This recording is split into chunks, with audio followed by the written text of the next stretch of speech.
बिहारी जी किसी का उधार नहीं रखते। एक बार की बात है, वृंदावन में एक संत रहा करते थे। उनका नाम था कल्याण। वे बाके बिहारी जी के परम भक्त थे। एक बार उनके पास एक सेठ आया। अब था तो सेठ, लेकिन कुछ समय से उसका व्यापार ठीक से नहीं चल रहा था। उसको व्यापार में बहुत नुकसान हो रहा था।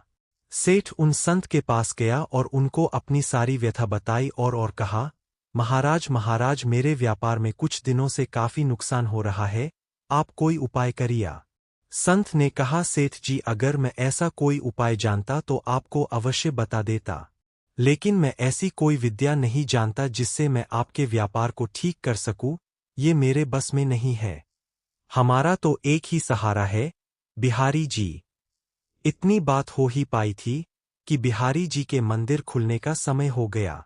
संत सेठ जी को बिहारी जी के मंदिर में ले आए और अपने हाथ को बिहारी जी की ओर करते हुए सेठ जी को बोले, आपको जो कुछ भी मांगना है, जो कुछ भी कहना है, इनसे कह दो, ये सबकी कामनाओं को पूर्ण कर देते हैं।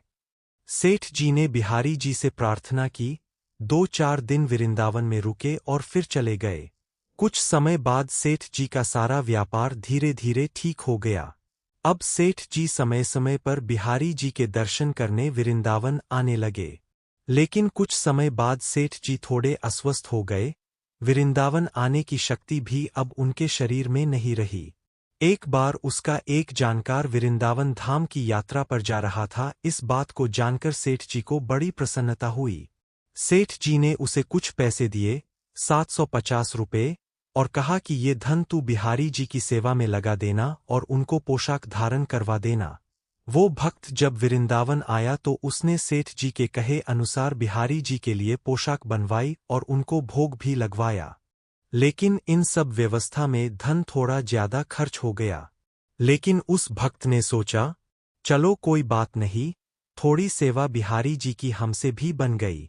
अब इधर मंदिर बंद हुआ तो बिहारी जी रात को सेठ जी के स्वप्न में पहुंच गए।